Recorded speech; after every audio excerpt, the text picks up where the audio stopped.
buenas tardes. Bienvenidos a la edición central de MBD Noticias. ¿Cómo estás, Martín? ¿Cómo andás, Nati? Gracias por estar del otro lado. Ya mismo nos metemos, si les parece, con el tema de este día.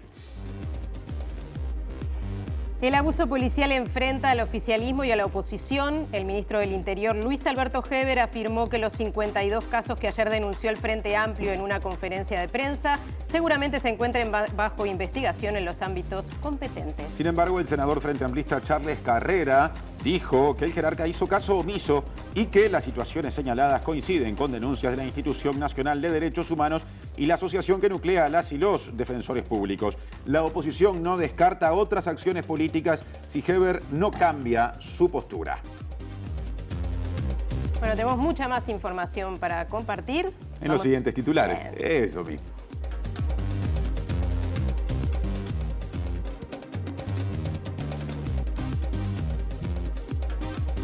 La inflación se aleja cada vez más de las metas del Ministerio de Economía y Finanzas y del Banco Central. Empresarios buscan acuerdo de precios con el gobierno por la fuerte suba de los alimentos. Infectóloga ex integrante del GACH asegura que las nuevas variantes del coronavirus se están desplazando hacia las personas no vacunadas.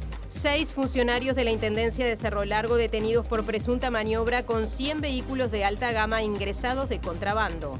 Excavaciones en busca de restos de personas desaparecidas bajo el correo no arrojan resultado positivo por ahora. Rusia interrumpió las compras a Uruguay por la guerra con Ucrania. El presidente Luis Lacalle Pou dijo que sería desleal hacer una conferencia por el no después de la cadena del sí. Ministro de la Corte Electoral aseguró que los votos válidos el 27 de marzo serán la papeleta del sí, la del no y el voto en blanco. El presidente de Perú, Pedro Castillo, afronta su segundo proceso de destitución en 7 meses. Atacaron a balazos la caravana de la nueva ministra del Interior de Chile durante visita al sur del país trasandino.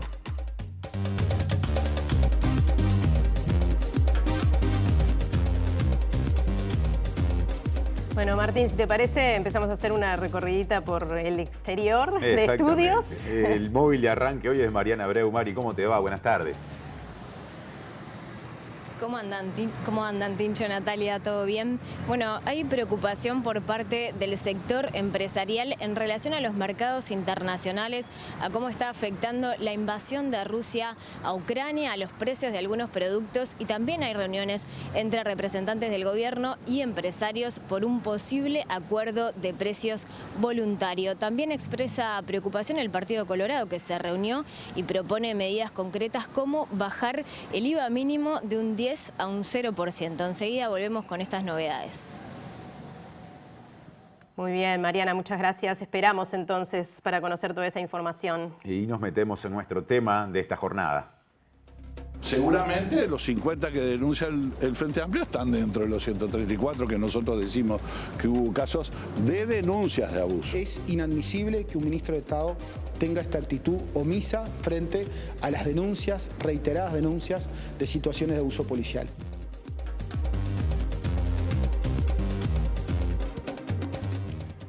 Bueno, el ministro del Interior, Luis Alberto Heber, se reunió hoy con el fiscal de Corte, Juan Gómez. Así es. Heber, en realidad, cuando fue consultado por los medios de comunicación, hizo foco en lo que entiende son investigaciones lentas de aquella fuga del año 2019 de Rocco Moravito, ¿no? el narcotraficante italiano.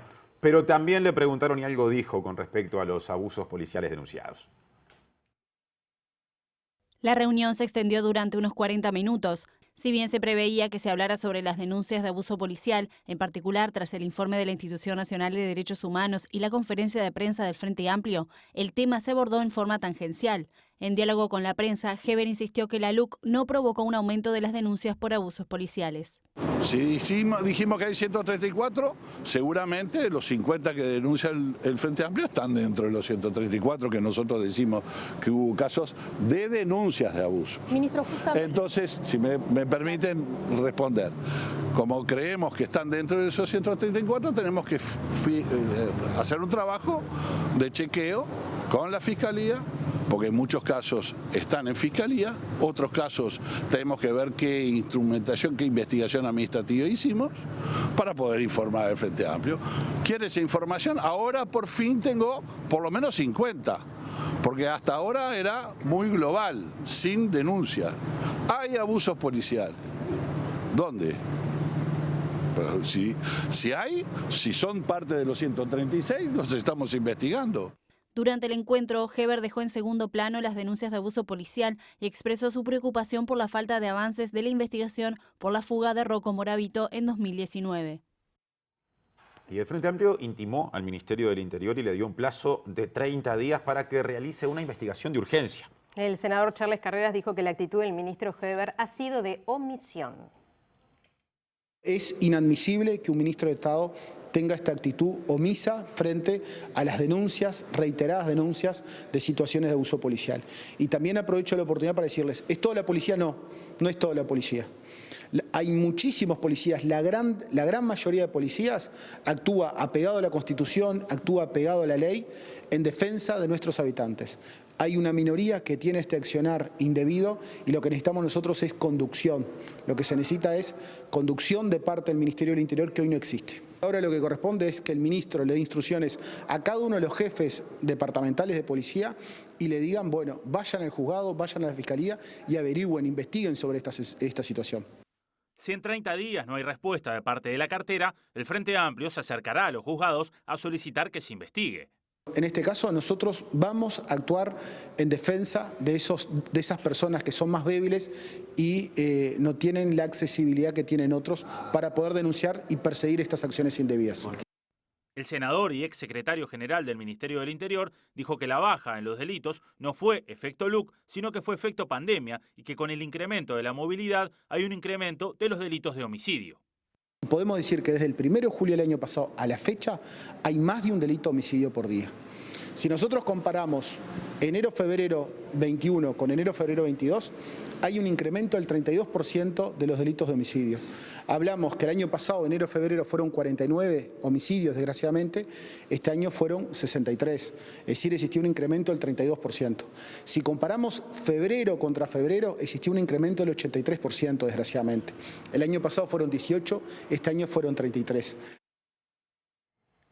Seguimos en tema porque un informe de la bancada del Frente Amplio, basado en un análisis estadístico, concluye que los homicidios y las rapiñas no bajaron por la LUC. De este tema, Nati, hablamos con Diego Olivera, que es, aunque parezca una redundancia, el ex secretario general de la Secretaría Nacional de Drogas, periodo pasado cuando gobernaba el Frente Amplio, y ahora se desempeña como asesor parlamentario de la bancada del Frente Amplio en temas de seguridad.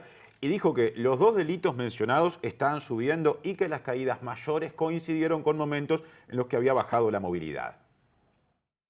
El análisis, cuando uno lo desarrolla mes a mes, lo que le da es que uno identifica dos grandes caídas, dos grandes momentos de descenso, tanto de las rapiñas como de los homicidios, y ambos coinciden con las dos olas fuertes de contagio que llevan asociadas, ¿sí?, reducciones importantes de la movilidad. Estas reducciones de la movilidad cambian muchísimo el comportamiento delictivo. Esto es algo que está estudiado en todo el mundo, no solamente por el comportamiento de quienes cometen los delitos, sino porque las potenciales víctimas ya no están o ya no circulan de la misma manera que antes. Esos descensos entonces están asociados a los cortes de movilidad, pero además el primero de ellos se ubica entre marzo y junio del 2020, donde la LUC no regía. En el caso de las rapiñas, el informe incluye una comparación con Chile que señala que en ese país dicho delito también bajó cuando cayó la movilidad. Para Olivera no es válido negar el impacto de la pandemia en los delitos basándose en que en Fiscalía crecieron las imputaciones, como hace el gobierno. El proceso judicial tiene otros tiempos, tiene otros asuntos, y en Uruguay todavía las estadísticas del sistema judicial no están del todo afianzadas. Bueno, y el aumento de precios quizás sea de los temas que más interés despierta y preocupación. Exactamente, algo planteó Mariana de arranque. Volvemos con ella. Adelante, Mari. Sí, compañeros, como les comentaba, este aumento de precios preocupa al sector empresarial. Justamente la Confederación de Cámaras Empresariales se reunió a analizar estos asuntos, mantiene también contactos informales con representantes del gobierno por un posible acuerdo de precios voluntario. Esto algo similar a lo que se estableció en el marco de la pandemia, de los primeros meses de pandemia. También están preocupados por el aumento de los combustibles. preocupaciones por cómo afectan los mercados internacionales la invasión rusa a Ucrania, sobre todo las materias primas y algunos insumos que traen para aquí, para Uruguay. Y en este marco nosotros hace un ratito nada más conversamos con Alfonso Fontella, quien además de ser presidente de la Unión de Vendedores de Carne, integra la Cámara Nacional de la Alimentación y esta es justamente una de las cámaras de la Confederación de Cámaras Empresariales del Uruguay. Lo escuchamos.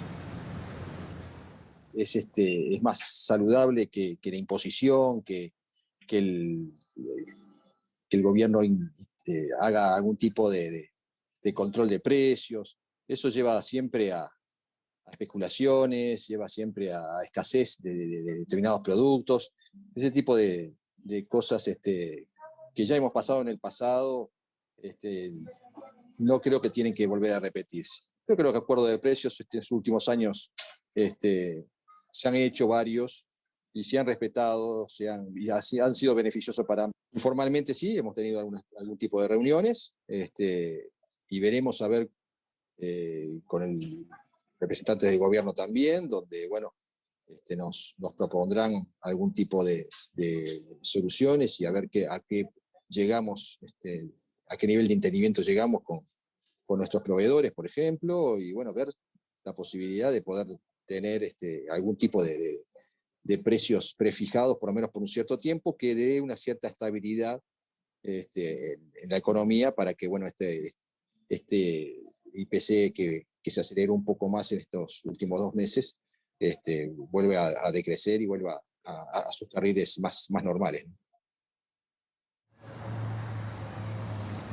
Muy bien, los empresarios entienden que el gobierno esté concentrado en la defensa de la ley de urgente consideración, por lo menos hasta el referéndum de ahora nomás, del 27 de marzo, pero también consideran que hay que ocuparse de este tema, que urge tomar medidas. Y en este sentido también se expresó el Partido Colorado. El Comité Ejecutivo del Partido Colorado se reunió y hace planteos concretos, como por ejemplo bajar el IVA mínimo, o sea, el IVA de aquellos productos de primera necesidad, de un 10% al 0% y también avanzar en este posible acuerdo voluntario de precios al que hacía alusión Fontella también. Hace un ratito nada más conversamos con Conrado Rodríguez, quien es, además de diputado del Partido Colorado, miembro del Comité Ejecutivo del partido.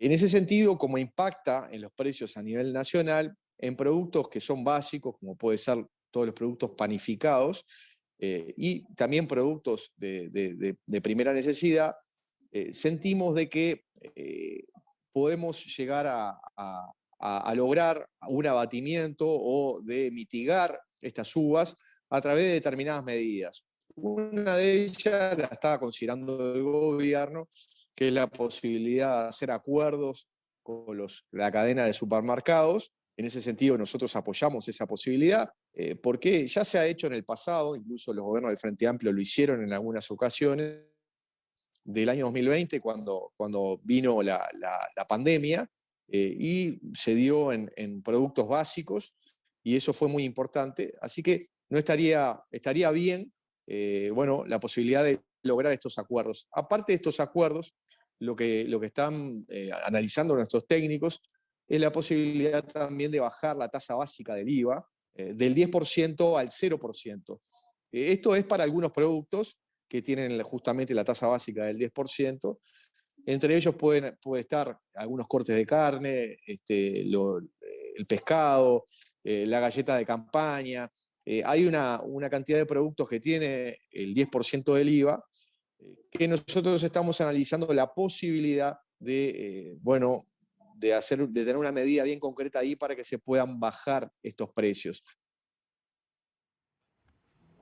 Hablando de precios, Natalia, bueno, vamos a profundizar en la temática. Sí, le damos la bienvenida a Germán de Agosto.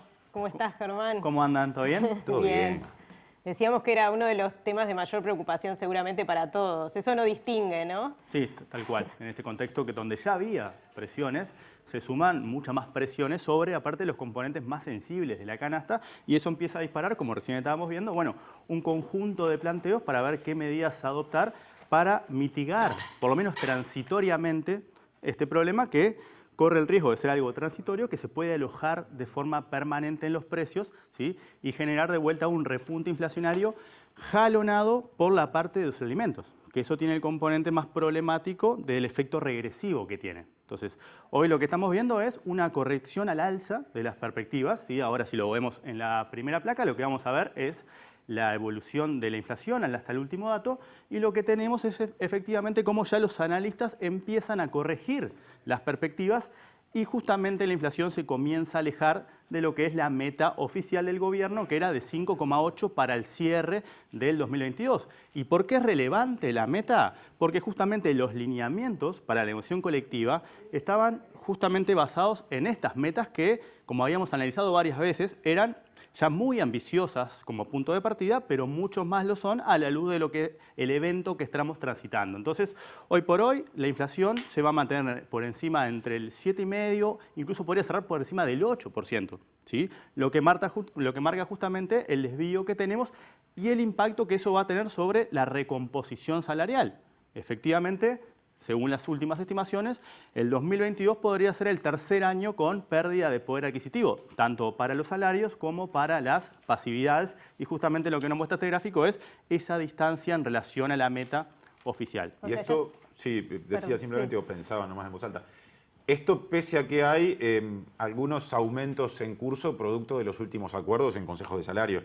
Tal cual, a pesar de eso, efectivamente, porque vos tenés distintos convenios con distintos momentos para establecer los correctivos y eso va a generar justamente efectos dispares. En particular, por ejemplo, si vos pensás, ¿te acordás en los sectores más afectados que solamente tenían un correctivo, un aumento nominal? Bueno, efectivamente, esta situación compromete mucho más y va a profundizar la pérdida del poder adquisitivo. Así que eso, por un lado, como fenómeno general en lo que es la inflación general. Eso, pero ya se puede afirmar que las metas no se van a cumplir. Y bueno, viste que en economía siempre hay que tener cuidado con lo que uno puede afirmar y siempre vivimos de los condicionales, eso es una limitante que tenemos como ciencia social, pero parece efectivamente imposible, ¿sí? Espero no ser esclavo de mis palabras, pero parece muy difícil que efectivamente se puedan cumplir las metas porque de vuelta, eran ambiciosas al comienzo, ¿sí? Antes de todos estos eventos, ¿sí? Que además vienen a profundizar otro conjunto de cosas que ya habían pasado. Porque este último dato, que es cercano al 9%, no recoge, no internaliza todos los aumentos que efectivamente podemos adjudicar a la situación geopolítica. Todos los aumentos que hemos ido repasando, vinculados al pan, vinculados a la carne, lácteos, no están, porque tenemos los datos a febrero. Y esos son aumentos que vamos a ver a partir de la inflación de marzo. Por eso estamos pensando en una inflación que podría ir al 9%, ¿sí? Luego después está ese efecto transitorio que uno puede pensar, bueno, ¿se va a moderar efectivamente para fin de año? Y no lo sabemos porque depende de factores que son extraeconómicos, si lo podemos poner de alguna manera. Y esto de Marte tiene una dimensión adicional que es lo que vemos en la segunda placa, ¿sí? Porque esto de vuelta es la inflación general. Pero cuando pensamos en el impacto regresivo que tiene este fenómeno, lo que tenemos y lo que estamos mirando es cómo está evolucionando la inflación de los alimentos. Cuando pensamos en la línea verde, estamos pensando en más o menos el 25% de la canasta. Los uruguayos destinamos cerca de un 25% a el rubro alimentos y bebidas. Y en particular ese es el rubro más sensible desde el punto de vista de las personas más vulnerables. De hecho, si miramos cuánto es lo que representa esta división en el consumo de los hogares del 10% más pobre de la población, es un 35%. O sea que esto tiene un efecto fuertemente regresivo, similar a lo que pasó en mayo del 2020, que de vuelta, con lo que estábamos hablando recién, se estableció un acuerdo de precios que es lo que está marcado en la zona roja. Un acuerdo de precios que se estableció por 3 meses para más o menos 84 productos y que efectivamente siempre es discutible porque hay toda una controversia en relación al impacto que tienen los acuerdos de precios, que son en general son transitorios. Aparte estamos hablando de un acuerdo que es voluntario y si analizamos el acuerdo de la última vez, que es el último antecedente, lo que tuvimos en 2020, lo que vemos son, por un lado, algunos incumplimientos, ¿sí? Por otro lado, también hay problemas de disponibilidad de productos, ¿sí? Productos que están contemplados dentro del paquete que está acordado, pero que después no se encuentran. Y si ahora vemos la tercera y última placa, lo que podemos analizar es, bueno, dado que tenemos ese último antecedente, otro de los fenómenos que están asociados al tema de los acuerdos voluntarios es que si analizamos por este lado, estamos de vuelta pensando en lo que pasó con los alimentos y con las bebidas. Y eso es lo que pasó durante el periodo donde estuvo vigente el acuerdo, básicamente durante los 3 meses. ¿Qué pasó? Lo que tenemos en verde es el aumento de los productos que estaban por fuera del acuerdo. Y en negrito o en gris oscuro tenemos los que estaban contemplados dentro del acuerdo. Lo primero que vemos de ese lado es justamente que el efecto es menor, además de transitorio. ¿Y qué es lo que pasa cuando nos movemos hacia la segunda gráfica? ¿Qué es lo que pasó después del acuerdo? Ven cómo los precios de los productos que sí estaban contemplados en el acuerdo crecen más rápido de los que no. Básicamente se ponen al día rápidamente con lo que pasaba. Simplemente para analizar una de las medidas que está sobre la mesa, que no es la única. De vuelta, podemos pensar también el caso de Nueva Zelanda, si se quiere. Rebajar, por ejemplo, la parte impositiva de los combustibles para alivianar por el lado de las tarifas públicas. Siempre recordemos que nosotros tenemos en el precio de los combustibles un componente importante tarifario, pero si pensamos, por ejemplo, en la nafta, 40% corresponde a impuestos. O sea que por ahí puede haber una medida, lo mismo que con el IVA básico, ¿sí? Lo mismo que con la carne de Paraguay, que también en la práctica no se sabe si eso efectivamente se puede efectivizar por problemas justamente de abastecimiento de Paraguay. No es claro que Paraguay esté en condiciones de proveer la carne para justamente adoptar esa medida que también está sobre la mesa. O sea que por ahora lo que tenemos es un conjunto de medidas que está sobre la mesa, de las cuales tenemos este antecedente cercano en lo que tiene que ver con el acuerdo de precios, voluntario, ¿sí? Y un panorama donde la inflación va a seguir presionando, en particular va a seguir presionando la inflación de los alimentos, en un contexto donde lo más probable es encadenar un tercer año de profundización de pérdida de poder adquisitivo para salarios y para pasividades. Bien, bueno, muchas gracias, Germán. Muchas gracias a ustedes. Panorama complejo. Panorama complejo, sí. Que aparte, como lo fuimos viendo ayer y también hoy, genera preocupación en el gobierno, sí. Y seguimos de alguna manera en tema reflejando esa preocupación, ¿no? Sí, sobre todo mirando al comercio exterior, ¿no? En base a las consecuencias también de este conflicto entre Rusia y Ucrania. El conflicto en Europa del Este provocó el cierre del mercado de Rusia con consecuencias tanto para la exportación como para la compra de insumos. El ministro de Ganadería, Agricultura y Pesca, Fernando Matos, admitió que hay preocupación en el gobierno por los embarques ya enviados a Rusia que aún no se pagaron y la mercadería en tránsito hacia ese destino. Según publicó La Diaria, el titular de Ganadería aseguró que las exportaciones con Rusia, que están congeladas, son alrededor de $110 millones que se encuentran interrumpidos. Casi la mitad, unos $50 millones, corresponden a productos lácteos, leche en polvo y manteca. Pero también es importante la venta de productos cárnicos, entre los que el mercado ruso tiene preferencia por las menudencias, lenguas, hígados, mondongos y carnes de cabeza. Para el ministro, el comercio está interrumpido por la decisión que tomó Occidente de bloquear a Rusia del sistema de pagos comerciales SWIFT. A su vez, Matos mostró la preocupación del gobierno por la seguridad alimentaria y el precio de las materias primas que inciden en la formación de los precios. Aseguró que es necesario un acuerdo voluntario entre privados para fijar precios de referencia y evitar las acciones de especulación que afectarían el bolsillo de todos. En referencia a las medidas del gobierno argentino para controlar la exportación de trigo, que buscan asegurar un precio del grano para la industria del vecino país, Matos entiende que se debe evitar eventuales distorsiones que perjudiquen la industria nacional y el empleo de los uruguayos. Bien, bueno, el ministro de la Corte Electoral, bueno, cambiamos de tema, ¿no? Cambiamos totalmente de tema. Totalmente de tema, miramos al 27 de marzo, hoy hablamos con el ministro de la Corte Electoral, José Garchitorena, quien reiteró que el referéndum se considerarán como votos válidos los que sean por el sí, por el no o en blanco. Exactamente. Un tema que hay que repasar y repasar. Exactamente.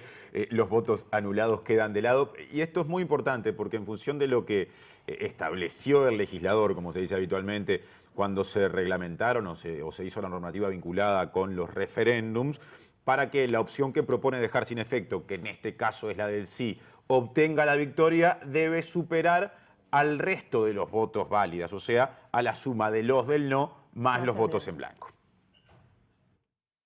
Lo que establece la ley que reglamenta el recurso de referéndum es que lo que se tienen en cuenta para la determinación de resultados son los votos válidos. Votos válidos son el sí, el no y el voto en blanco.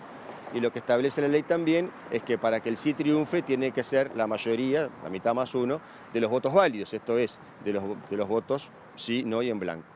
El voto anulado es un voto que no si bien que se escruta naturalmente y se contabiliza, no es un voto que se tenga en cuenta para la definición del resultado del referéndum. Por eso el blanco, digamos que carga en contra de la opción de anular. Sí, el voto en blanco, como digo, es un voto válido y como dice la ley, el voto en blanco se considera voto por no, en el sentido que el sí tiene que ganar la suma de los votos por no y bien blanco. Ayer tuvimos una aproximación desde un móvil al tema que viene ahora y claro, fue tan interesante que vamos a profundizar porque hubo debate organizado por el Sindicato Médico del Uruguay, justamente pensando en el referéndum, entre el director de Seguridad y Convivencia del Ministerio del Interior, Santiago González, y el docente de la Facultad de Derecho de la Universidad de la República, Juan Cereta. Sí, el jerarca del Ministerio del Interior acusó al abogado de alinearse con el Frente Amplio y este le dijo que la campaña del sí trasciende a ese partido. No tenemos que investigar. Entonces, capaz que pasan 60 meses diciendo que hay denuncias y nunca las presentan. Y para la campaña electoral del Frente Amplio usted va a estar diciendo no, porque nunca nos respondieron. Tampoco las presentaron. Y confíen en la institución del Ministerio del Interior, porque asuntos internos, cada vez que ha habido una denuncia, la violación de los republicanos el otro día, las dos damas lo hicieron ante la policía. ¿Sabe lo que pasó? Fueron formalizados, están sumariados, lo van a echar, como debe de ser. ¿Y dónde hicieron la denuncia? ¿Lo hicieron ante la Suprema Corte de Justicia, en el kiosco de la esquina? No, en el Ministerio del Interior.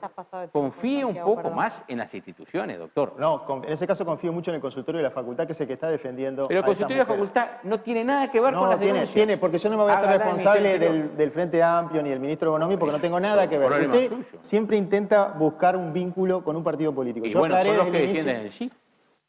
No, está equivocado. No defiende el sí el Frente Amplio del PCN. Pero no solo el Frente Amplio. En particular es otro debate. ¿Quién defiende el sí y quién defiende el no? Perdón que los interrumpa en este momento porque quiero seguir con este tema. No, necesariamente tengo que aclarar porque si no, inviten a Faropa que venga a discutir, porque si tiene un problema con Faropa, que lo discuta con Faropa. Son atractivos los debates, ¿no? Sí, aparte en este caso con intercambio directo. Debate. Bueno, y allí González también dijo que la LUC dio respaldo a la policía. Claro, y Cereta en la otra vereda dijo que en realidad aumentó la discrecionalidad policial, lo que a su entender explica el aumento de abusos policiales. Darle más potestades, permitirle mayor rango de acción con menor control, se piensa que eso repercute en un mejor accionar de la policía. Y fíjese lo que pasa. ¿Qué pasó con la resistencia al arresto como delito? ¿Qué pasó en los hechos? En la práctica que dice González, ¿qué pasó? Bueno, lo que pasó es que hace poquito hubo un caso y la jueza de Carmelo entendió que no se podía aplicar el delito de resistencia al arresto si el arresto no está fundado en la violación de otra norma. Es decir, no sirvió de nada. ¿Yo por qué creo que es muy importante? Porque el policía, al cual yo lo quiero cuidar, el ministro del Interior lo quiere cuidar y el presidente lo quiere cuidar y la LUC lo cuida, sale a la calle a parar gente. Yo no sé esa persona quién es. Tampoco tienen que saber quién soy yo. Yo me tengo que identificar. En el mundo, nadie insulta ni escupe a un policía, ni nadie anda sin documentos. El doctor Cereta debe haber viajado mucho más que yo seguramente. Y en países de cualquier continente, esas dos acciones, uno no regresa con el mismo día de retorno del pasaje. Se va a quedar bastante más rato en ese país. Y finalmente, dentro de 8 días, en el marco de esta campaña, el presidente de la República, Luis Lacalle Pou, va a realizar una conferencia de prensa que será, de alguna manera, la actividad, por lo menos a nivel de medios de comunicación, digamos, y de espacios formales, de cierre de la campaña del no. Y se viralizó una convocatoria de gente partidaria del sí para cacerolear en simultáneo con esa conferencia. Exacto, tras la decisión del mandatario de dar esta conferencia de prensa un día después de la cadena nacional por el sí, hubo quienes recordaron que el jerarca había afirmado días atrás que es desleal salir después del mensaje opositor. La confirmación de la cadena nacional por el sí para el martes 22 y la conferencia de prensa que encabezará el presidente Lacalle Pou para un día después, el miércoles 23, sobre las 20:30 horas, generó un nuevo encontronazo entre el gobierno y la oposición. Las negociaciones se dieron entre los representantes del Poder Ejecutivo, Álvaro Delgado, secretario de Presidencia, el secretario del presidente, Nicolás Martínez, y el publicista Roberto Lafluf, y los voceros de la Comisión por el Sí, Rafael Michelini, y el presidente de la Federación Nacional de Profesores de Enseñanza Secundaria, José Olivera. El dirigente sindical acusó al gobierno de cambiar las reglas del juego, referenciando las declaraciones que Lacalle Pou hizo hace 5 días, cuando expresó que en caso de hacer una conferencia sería anterior al mensaje emitido por la oposición del sí para no ser desleal. Yo no estuve en la negociación, pero eso fue un tema que la gente del sí propuso y a nosotros nos parece justo que ellos entregan la grabación de la cadena y nosotros hacemos antes la conferencia de prensa de saber qué dice la cadena, porque si no sería desleal, sobre todo desde el Poder Ejecutivo. Yo esas cosas no las hago. Me parece que hay que tener un respeto y un balance, en este caso, entre las distintas opiniones. ¿Lo suyo sería antes de la cadena del sí? Sí, claro. Y aparte yo no puedo haber visto el video, la grabación del sí. No. Hacer trampa, no. Ni bien se confirmó la conferencia, comenzó a circular una convocatoria a una respuesta popular de trabajadores, estudiantes, jubilados y organizaciones que marcarán su diferencia con la posición del presidente Lacalle Pou. Bueno, y seguimos repasando muchísima información, estamos muy bien acompañados en el estudio y vamos a nuestro informe especial del día. Con Julieta Núñez Tomás, que hoy hablará de cuestiones vinculadas con el pasado reciente y sobre todo las búsquedas, ¿no? Hay que decirlo en plural, aunque se va a focalizar más que nada en una, de restos de personas detenidas desaparecidas. ¿Cómo te va, Juli? ¿Cómo están, compañeros? Es un gusto estar de nuevo aquí, esta vez, como bien decían, hablando de las excavaciones en búsquedas de detenidos desaparecidos, que no siempre son noticia, ¿no? Pero sí siempre son importantes. En este caso, aprovecho que son noticias para repasar algunas cosas y después centrarnos en lo que veníamos hablando y que además adelantamos también en titulares, que tiene que ver con la excavación que se está aconteciendo en estos días ahora en el sótano del edificio del Correo Uruguayo. Vamos a repasar que han habido a lo largo de la historia, desde 2005, 20 lugares donde se excavó. No siempre se excavaba en un solo lugar, en las inmediaciones también se excavaba. Este es el caso, por ejemplo, de muchos lugares, instalaciones militares que, lo sabemos, no siempre se excava en un mismo lugar. Entonces, si bien hay 20 puntos en el país, podemos decir así, donde se excavó, hay muchas más excavaciones en cada una de estas instalaciones. Vale recordar, cuando hablamos de esto, que desde 2019 la búsqueda de detenidos desaparecidos, de los restos de estas personas, pasó de la órbita del Poder Ejecutivo con el Grupo de Trabajo por Verdad y Justicia a la órbita de la Institución Nacional de Derechos Humanos, que se le encomendó esta tarea a partir de la ley 19.822 de septiembre de 2019. Esta ley fue votada por todos los partidos y le encomendó esta búsqueda en el Uruguay y en el extranjero también, la búsqueda de estas personas. Como sabemos, en Uruguay, cuando se investiga, cuando se hacen este tipo de excavaciones, quienes lo hacen es el Grupo de Investigación de Antropología Forense, el GIAF, que ya conocemos. Algo que siempre surge cuando se habla de este tema es por qué no han habido avances en tantos años. Bueno, sí han habido avances, pero no han sido los deseados, o con tantas excavaciones, como decíamos recién, no se han encontrado tantos restos. Bueno, en el último informe que hizo la Institución Nacional de Derechos Humanos, que desde el momento en que se le encomendó esto, comenzó a hacer informes cada más o menos 4 meses, en el último informe ensayan una explicación de por qué avanza tan lento, y dicen que quienes tienen información o conocimiento del paradero o destino de los desaparecidos han pactado no ofrecer la información necesaria, negando así a los familiares y a la sociedad el conocimiento de la verdad sobre lo ocurrido. También señalan que esto los obliga a destinar recursos humanos y financieros a investigaciones que por lo general tienen que ser en terrenos muy vastos, ¿no? Es diferente la situación del Correo, ya vamos a hablar sobre esto, y también en ese sentido explicaba Mariana Mota, una de las directoras de la Institución Nacional de Derechos Humanos, por qué se decide investigar allí. Pero lo que podemos hacer ahora quizás es dirigirnos a consultar cuáles son las excavaciones que se están haciendo en este momento, las investigaciones actuales. Si me acompañan, vamos a ver acá en el mapa varios puntos donde se han excavado. Los puntos azules son los lugares en los que se ha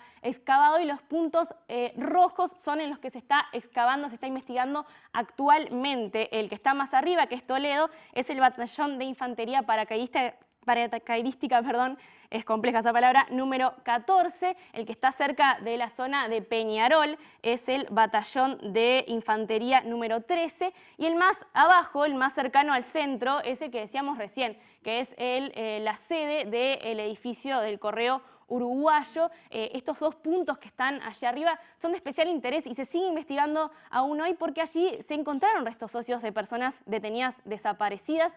En el batallón número 13, por ejemplo, se encontraron los restos de Fernando Miranda, como todos sabemos, en diciembre de 2005, y de Eduardo Bleyer, algo que fue bastante noticioso, en agosto de 2019. Y en el 14, que es el que está más arriba, se encontraron los restos de Julio Castro en octubre de 2011 y de Ricardo Blanco en marzo de 2012. Ahora sí vamos a ir a la noticia, que es que en estos días y desde el 10 de marzo se está excavando en el sótano del Correo Uruguayo, como decíamos. Esta excavación surge a partir de un testimonio que ya había sido brindado anteriormente, pero no había sido investigado o se había descartado. Sobre esto no nos pudieron contestar ni siquiera desde la Institución Nacional de Derechos Humanos ni desde Madres y Familiares, porque este testimonio que ya había sido brindado antes no había sido investigado. Lo que sabemos es que ahora sí se investigó el testimonio de un trabajador sanitario que había estado realizando obras en el sótano del Correo Uruguayo en la década de los 90, alrededor de 1990, y había encontrado allí, él dice haber encontrado restos óseos.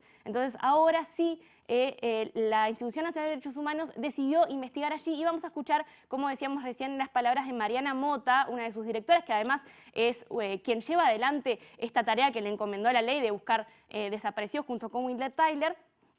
¿Por qué deciden investigar allí y qué es lo que está sucediendo ahora en este momento? De hecho, hoy, y ella lo cuenta, hubo un tipo de descubrimiento, pero no era el que se esperaba. En la actualidad, bueno, lo primero que se hizo fue sacar el piso y todo el cemento que constituye, bueno, el piso, las baldosas, y luego empezaron ya una tarea más manual, que es ya no con máquinas, sino con palitas, o sea, de forma manual, a sacar todo el relleno que existe hasta descubrir el caño. Hoy se llegó hasta el caño. Parte del relleno que ya se quitó tenía huesos, pero eran de animal. Y bueno, y estamos, digamos, en la zona que podría ser la que en definitiva él había indicado, porque no tenemos información de personas que hayan estado detenidas en lo que ahí se considera como un celdario, pero tampoco tenemos confirmación que así lo fuera. Entonces, digamos que sale de los parámetros, pero en tanto que es un espacio pequeño y hay una información directa en cuanto a que una persona los vio y puede afirmar que eso ocurrió, bueno, atendemos la hipótesis y bueno, intentamos verificarla con una excavación. Julieta, con respecto a esta excavación, a esta situación, ¿cuál es la postura de familiares de detenidos desaparecidos? Bueno, nosotros nos hicimos esa pregunta, obviamente, y fuimos a consultar a Nilo Patiño, que es integrante de Madres y Familiares de Detenidos Desaparecidos, y en lo que nos comentaba es que en realidad no entienden del todo por qué se decide tomar esta investigación, destinar allí estos recursos humanos y financieros, como decíamos recién. Allí hay una especie de respuesta de Mariana Mota explicando que este es un espacio en realidad muy reducido, que esta investigación no llevaría demasiado tiempo, pero lo que plantea en particular Nilo Patiño es que este lugar no cumple con ninguna de las características de las que en su experiencia, en la experiencia de Madres y Familiares, son los lugares donde se han encontrado restos de detenidos desaparecidos. Así que si les parece, vamos a escuchar qué opina Nilo Patiño sobre esto. Nosotros tenemos una esperanza, una expectativa muy medida en esas cosas. Entre otras cosas porque los patrones de enterramiento hasta ahora de detenidos desaparecidos no concuerdan con esto. Lo que no quiere decir que no haya otros patrones. O sea, en un universo donde están abiertas todas las posibilidades, porque no existe el conocimiento, digamos, no existe la información exacta de cómo hay que ir a buscar y a dónde hay que ir a buscar, están abiertas todas las posibilidades.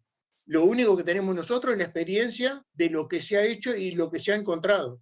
Y eso tiene determinados patrones que no coinciden con esto. Entonces, obviamente, al no coincidir con esto y no tener una prueba de que este tipo de búsqueda ha obtenido en los anteriores escenarios, digamos, resultados, tenemos una expectativa muy menguada. Seguimos con nuestra agenda cambiando de tema. Hay una comisión, Nati, que se llama Barrios de la Innovación, que está pidiendo la donación de útiles escolares, de túnicas y de vestimenta en general de niños y de niñas de algunos barrios de Montevideo. También para la comunidad educativa de la Escuela 89, a la que asisten más de 800 niños, y para el CAIF de esa zona. Tenemos otros jardines y CAIF y a todos más o menos tratamos de acercarnos y ver las necesidades, y ahí donde podemos estar, vamos a hacerlo todo lo posible por hacerle llegar lo que ellos estén necesitando. Es general, ¿no? O sea, se da más o menos en igualdad de esas cosas, o sea, de útiles, ya sea de calzado, ya sea de túnicas. Las necesidades son, la verdad que van en la misma concordancia. Para donar hay un teléfono de la comisión, si no acá de 6 a 21 horas, los lunes, los martes, los jueves, hay una guardia que hacemos los vecinos, en el cual que se arriman y pueden traernos las donaciones que tengan.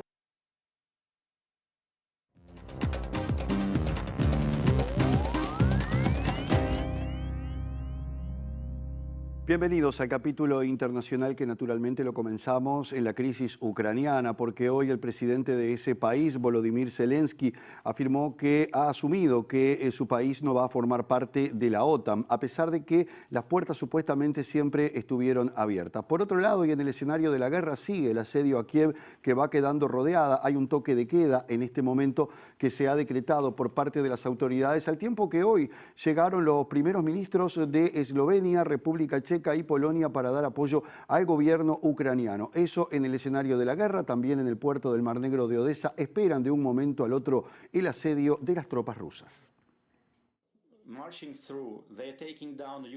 Volodymyr Zelensky sostuvo hoy que Ucrania no es un miembro de la OTAN y lo entiende, pero que por años su país ha escuchado que las puertas estaban abiertas, aunque dijo que la verdad hay que reconocerla también y que su país no podrá unirse, al tiempo que volvió a exigir que la alianza imponga una zona de exclusión aérea sobre Ucrania para impedir el bombardeo ruso de sus ciudades. Precisamente Kiev, asediada desde hace varios días por las tropas rusas, impuso hoy un nuevo toque de queda que finalizará el próximo día 17, por lo que queda prohibida la circulación por la capital sin pases especiales. A todo esto, los primeros ministros de Polonia, República Checa y Eslovenia llegaron este martes en tren a Kiev para reafirmar el apoyo inequívoco de la Unión Europea a Ucrania, según anunció el jefe del gobierno polaco, Mateusz Morawiecki, y sostuvo que se debe detener esta tragedia que se desarrolla en el este lo antes posible. Precisamente el secretario general de la OTAN, Jens Stoltenberg, expresó este martes la preocupación de la alianza porque Rusia pueda orquestar una operación falsa para justificar el uso de armas químicas en Ucrania, al tiempo que alertó sobre lo que calificó de absurdas denuncias de Moscú sobre laboratorios bioquímicos y armas químicas en ese país. La cadena estadounidense Fox News anunció este martes la muerte en las afueras de Kiev de su camarógrafo Pierre Saksevsky, de 52 años, durante la cobertura de la guerra, transformándose en el tercer periodista muerto en el conflicto, mientras que un tribunal de Moscú multó este martes a Marina Ovsianikova, empleada de una cadena de televisión rusa, que irrumpió en un informativo pro-Kremlin para denunciar la ofensiva en Ucrania y, aunque no fue encarcelada, aún se enfrenta a cargos penales que podrían dar lugar a fuertes penas de prisión. Se ha dicho que además de los grandes problemas que deberá enfrentar el nuevo presidente chileno, Gabriel Boric, las dos piedras en sus zapatos son en este momento el tema de los migrantes en el norte del país y naturalmente la cuestión de la Araucanía y el conflicto con el Estado mapuche. Hoy la ministra del Interior de ese país, Isquia Siches, quiso llegar con una comitiva a una zona conflictiva de la Araucanía dominada por los mapuches, pero una serie de disparos con armas de guerra frustró la intención de llegar y generó muchísima alarma en la sociedad chilena. De todas maneras, la ministra dijo que van a seguir yendo al sur para tratar de pacificar esa zona. Isquia Siches realizaba su primera visita como ministra del Interior a la región de la Araucanía, que se encuentra militarizada desde hace varios meses por episodios de violencia vinculados al conflicto entre el Estado chileno y el pueblo mapuche por las tierras ancestrales, cuando su comitiva sufrió un incidente en el que se escucharon disparos de armas de guerra cuando intentaba ingresar a la comunidad mapuche Temucuicui, una zona del municipio de Ercilla donde no puede entrar ni la policía. Siches, que no resultó lesionada, tuvo que retroceder en un camino de tierra rural y algunos de sus colaboradores intentaron apaciguar los ánimos desplegando una bandera mapuche, lo que no tuvo éxito, por lo que la autoridad debió resguardarse en una subcomisaría de carabineros cercana. La ministra sostuvo que pese a la gravedad de lo sucedido, la moneda insistirá en no renovar el estado de excepción el próximo 26 de marzo, cuando termine la última extensión aprobada por el expresidente Piñera, y que lo que busca la administración de Boric apunta a una desescalada de la militarización para incentivar el diálogo con todos los grupos que busquen la paz, mapuches y no mapuches, en una medida polémica y resistida en una región como la Araucanía. La ministra Siches, de gran popularidad, quería ingresar a la zona para sostener una reunión con la familia de Camilo Catrillanca, un joven mapuche asesinado por las fuerzas policiales en noviembre del 2018. Bueno, vamos a ver qué nos muestran en el tránsito de las cámaras del Centro de Gestión de Movilidad de la Intendencia de Montevideo. Allí tenemos 4 lugares de nuestra capital. Exactamente, y tenemos algunos datos con respecto a los tiempos de viaje, ¿no? Por tirarte un ejemplo simplemente, ¿no? Rumbo al este. Sí. En un momento del día en el que mucha gente está yendo hacia allí. Sí. De la Ciudad Vieja al Puente Carrasco por la Rambla hay 27 minutos. Y desde Tres Cruces al Puente Carrasco por Avenida Italia hay 25 minutos. Y al norte, por 8 de octubre, desde Tres Cruces al Intercambiador Beloni, 15 minutos. Y desde General Flores, por General Flores, desde el Palacio Legislativo al Hipódromo, 21 minutos. No nos olvidamos del oeste, porque entre el Palacio Legislativo y Colón, tomando Agraciada y Garzón, hay 34 minutos. Si no me equivoco, el tiempo mayor, sí. El tiempo mayor de los 6 o 7 que tenemos en el registro del CGM. Y entre el Palacio Legislativo y el Cerro de Montevideo, también por Agraciada, pero en este caso por Carlos María Ramírez, claro está, hay 31 minutos de demora. Ojo que hay semáforos apagados allí en la Rambla Portuaria y Ciudadela. Una falla de UTE parece por ahí, así que quienes transiten tengan cuidado. Cotizaciones de 4 monedas en plaza. Empezamos repasando el dólar, que cerró en la compra 41 pesos uruguayos con 60 centésimos y en la venta 44 pesos. Además, el euro 44,44 y 49,56. El peso argentino 0,07 y 0,37 compra y venta. Y el peso, y en Brasil el real, eso, 7,51 y 9,51.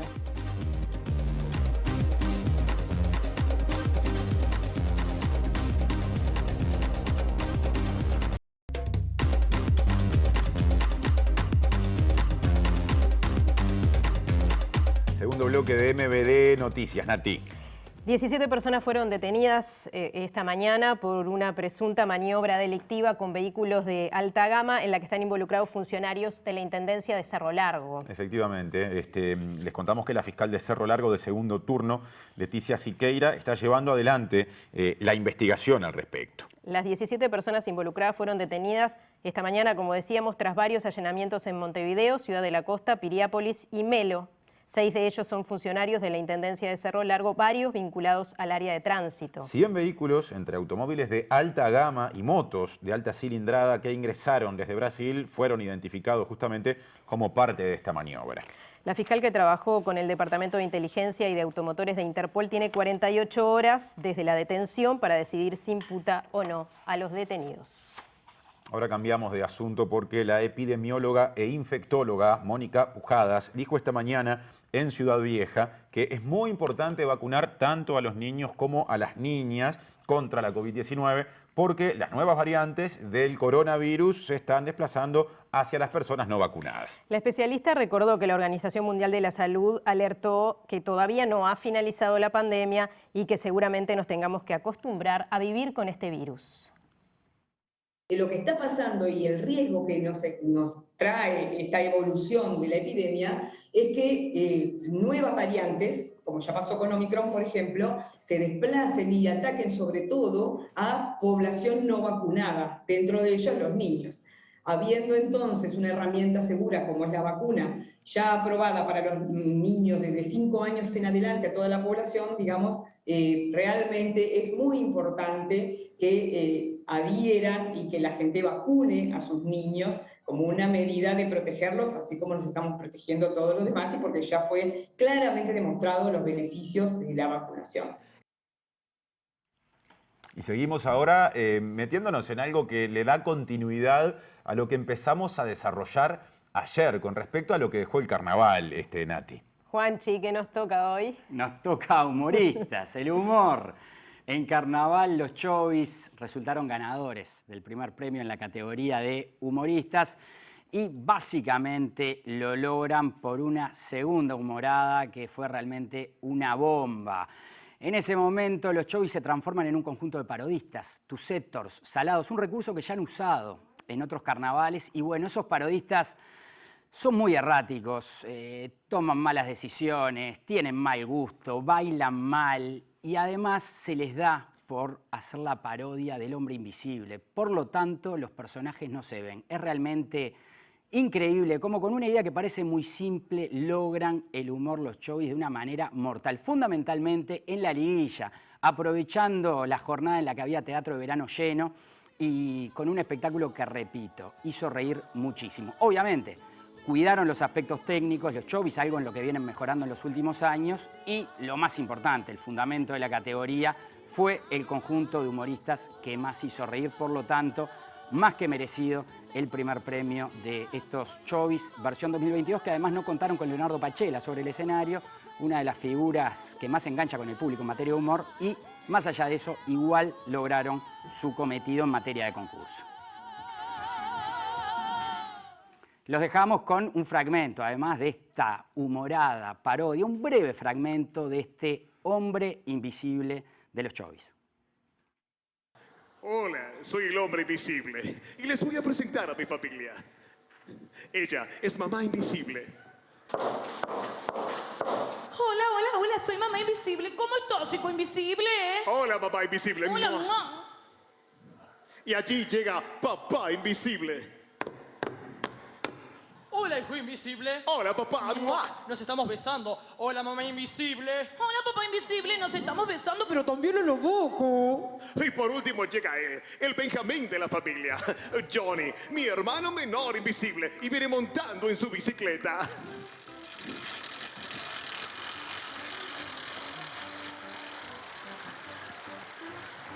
Hola. Yo soy Johnny, el hermano menor invisible. Hola, hermano menor invisible, beso. Hola, hermano menor invisible. Hola, papá invisible, beso. Hola, hijo invisible. Hola, mamá invisible, beso. Hola, Johnny. Qué rico beso. Voy a jugar la pelota. No, pero acá adentro no, Johnny. No, puta madre. Ay, pero ¿quién viene llegando por la derecha del público? Y trajo flores. Oh, qué detalle. Ay, es verdad, nos olvidamos de presentar al tío invisible, hijo invisible. No olvidamos tío invisible, puta madre.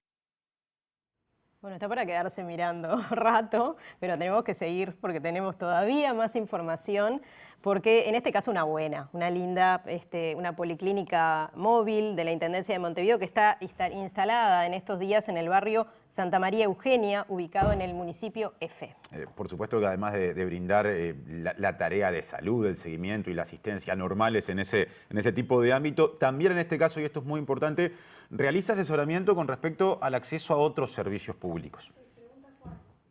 En general son controles de salud porque también estuvimos con estos 2 años de pandemia en el medio y estas cosas como que han sido medio postergadas, pero en la medida que vamos volviendo a visitar los barrios, empiezan como a surgir otras consultas y a la vez tratamos de acercarnos más a otro tipo de población, de tratar de acceder a la otra población también, que son los adultos mayores. Claro, porque la salud en realidad no se aborda solamente desde el lado médico, clínico, ¿no? Tiene todo otro abordaje. Lo ideal es como aceitar las coordinaciones con las instituciones de la zona para poder complementar las cuestiones que les falte a las personas, como prestaciones sociales y todo lo que nosotros no podemos brindar acá. porque en realidad nosotros lo que traemos, intentamos acercar es la atención básica, el médico más enfermería y resolverlo del momento. Todo lo demás que es medicación, interconsultas, estudios clínicos, es a otros lugares. Y nosotros vamos a los barrios más carenciados y los que...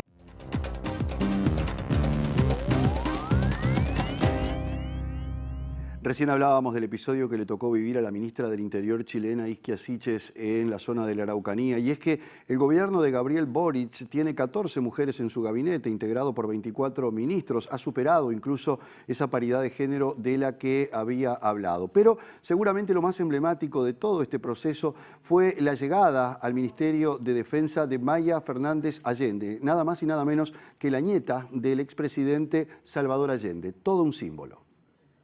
De los 24 ministerios que tiene Chile, 14 son encabezados por mujeres, incluyendo los considerados más relevantes como Cancillería y Justicia, pero también los vinculados a los aparatos represivos de seguridad y defensa del Estado, algo inédito para el país.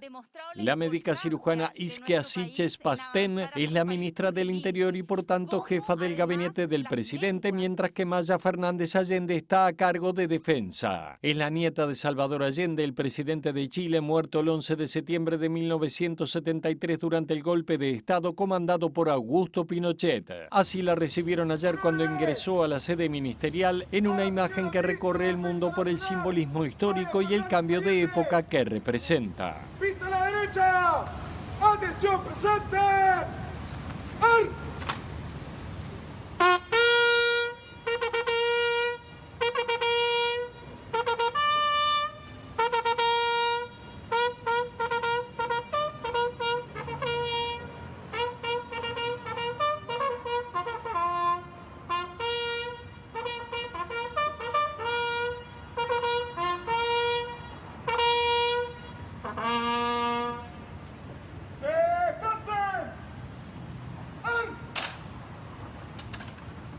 Guardia, buenos días. ¡Buenos días, señora ministra!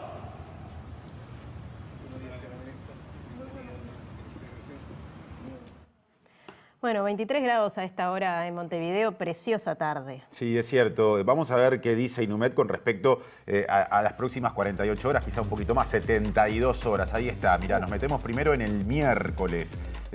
Va a estar el cielo mayormente despejado, algo nuboso, pero vamos a seguir disfrutando del sol. La mínima prevista 13 grados, la máxima 30. Y el jueves también calor, la mínima 16, 31 la máxima. O sea, hay que aprovechar los últimos días de verano. Exactamente. Y algo de eso se empieza a insinuar, no tanto en la temperatura, sino en lo que podemos esperar del cielo sobre Montevideo y área metropolitana, porque para el viernes, ustedes lo ven cerquita del fin de semana, desmejora, alguna precipitación va a haber, mínima 17 grados, máxima 29.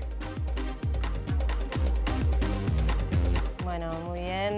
Está pronto ya nuestro compañero Wilmar Amaral. Anda por ahí atrás, sí. Sí, porque ya se viene el lado B. Sé cosas el lado ¿sabes? B. Exactamente. Fernando Pereira, presidente del Frente Amplio, para hablar de abuso policial y también la visión del sindicato policial, que no es la misma.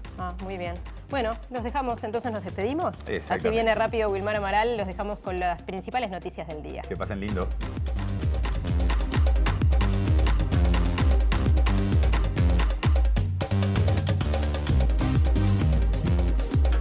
La inflación se aleja cada vez más de las metas del Ministerio de Economía y Finanzas y del Banco Central. Empresarios buscan acuerdo de precios con el gobierno por la fuerte suba de los alimentos. Infectóloga ex integrante del GACH asegura que las nuevas variantes del coronavirus se están desplazando hacia las personas no vacunadas. 6 funcionarios de la Intendencia de Cerro Largo detenidos por presunta maniobra con 100 vehículos de alta gama ingresados de contrabando. Excavaciones en busca de restos de personas desaparecidas bajo el correo no arrojan resultado positivo por ahora. Rusia interrumpió las compras a Uruguay por la guerra con Ucrania. El presidente Luis Lacalle Pou dijo que sería desleal hacer una conferencia por el no después de la cadena del sí. Ministro de la Corte Electoral aseguró que los votos válidos el 27 de marzo serán la papeleta del sí, la del no y el voto en blanco. El presidente de Perú, Pedro Castillo, afronta su segundo proceso de destitución en 7 meses. Atacaron a balazos la caravana de la nueva ministra del Interior de Chile durante visita al sur del país trasandino.